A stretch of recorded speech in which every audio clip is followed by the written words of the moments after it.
Rider po ako, Sir, Food Panda po.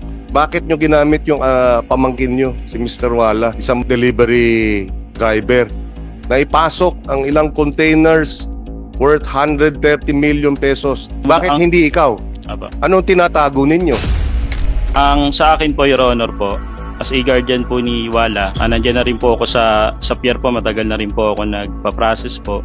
Ang purpose ko naman po, sir, is turuan po sila maghanap buhay po talaga. Ang sabi nung pamangkin mo, wala naman siyang kinalaman at hindi niya alam lahat ito eh. So ano itinuturo mo sa kanya? Magpeke ng dokumento? Sabi ko sa kanya, sabihin niya na po agad yung totoo na ako naman po talaga yung nasa likod po nung pagpapakredit. Pero, Your Honor, lahat po ng documents na sinubmit po namin sa BOC. Actually, napakahirap po, sir, magpa-accredit po sa BOC. Sinasabi po namin na legit po yung namin kasi lahat po na piniresent namin na information address po, kami naman po talaga yun. Nasaan si Ellen Joy Guedaria? Hindi ba ikaw yung EPCB Consumer Goods Trading Broker?